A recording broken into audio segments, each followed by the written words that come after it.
they're financially incentivized to be manipulative and sort of they're put in positions where This is some deep shit. I skipped that other part because we basically watched it in that other video. But damn, this is deep. Money, power, respect. He living that life. where it's like, oh, it's either the producer's job or a civilian's job, like where it talks about, hey, maybe the manager would be willing to bend the rules. Well, you shouldn't really be pressuring civilians to bend the rules that could get them fired, you know? I'll show you a real life example. This is unused evidence from part one. I had seen this Reddit post titled Mr. Beast Leaving Trash Behind and Debris at Film Site in Aden, North Carolina. Apparently he left a large boat in a pond as well as debris around the film site in the bottom of the pond weeks and weeks after the agreed time frame. This actually rendered it unsafe for campers and almost delayed the camp's opening date multiple times due to not being able to get in contact with Mr. Beast to get the stuff cleaned up out of the area. So I actually know that this is from a Mr. Beast video called Protect the Yacht, Keep It. Where at the end of that video, he actually says, if you're wondering, yes, we did ensure the lake was completely.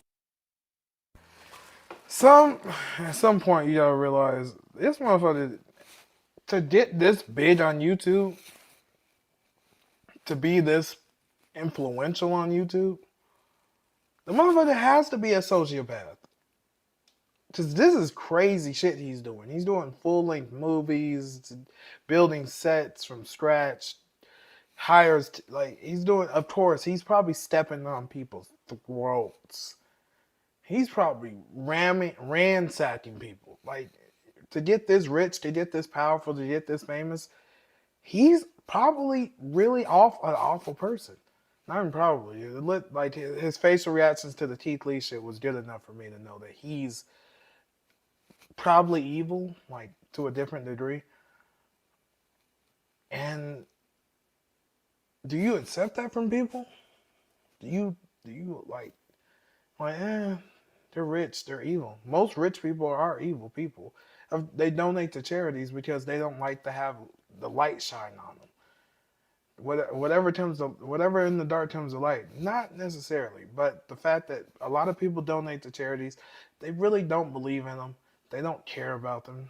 They get their money back in returns, in some type of benefits, dividends, all sorts of stuff. The super rich like he is, they don't really care about donating. That's just something to say you do.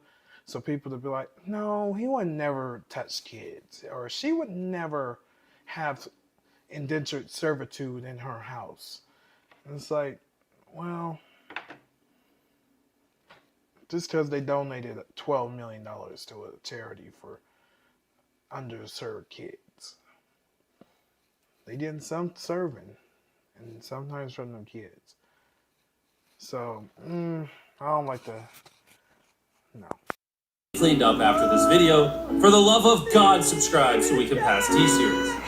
yeah, so he says at the end of the video that they made sure it was cleaned up. I was actually on site for part of this production. I was at this camp. So I decided to send an email out to the camp, basically saying, hey, I heard these rumors. I'm investigating similar incidents. And the camp responded, actually not denying the claims, going on to say, I am sure that there are no perfect film productions, just as there are no perfect people. I am grateful for the opportunity that we had to host the production crew, and because grace, or forgiveness, has been offered to me so freely, I will choose to offer the same. So clearly alluding to the fact that there was a wrongdoing by Mr. Beast's production team. And that's like sort of the thing is, if you're around Greenville, you know these stories of people working with Mr. Beast and it being extremely unprofessional, them not doing what they say. But they sort of get by a lot on their good public image. And like, I mean, this camp offered to host them completely for free. And I guarantee, like, if you went to the lake at the camp and you went magnet fishing, like, you'd find all sorts of debris that's still there to this day. Like, they didn't clean it all up. So in the case of Jake Weddle, like, I'm sure that there were producers who were in a position of, hey, if Jake gets out early, we don't have a video and your job is at risk. So there's a One thing I have to say about him, I hate his voice. Good content. Hate the fuck out of his voice. It's wheezy. Or, I don't know. I know that type of person that, I know talking to him would probably make me feel uneasy, so I'd probably start to develop hatred towards him. And that's not his fault. It's my fault.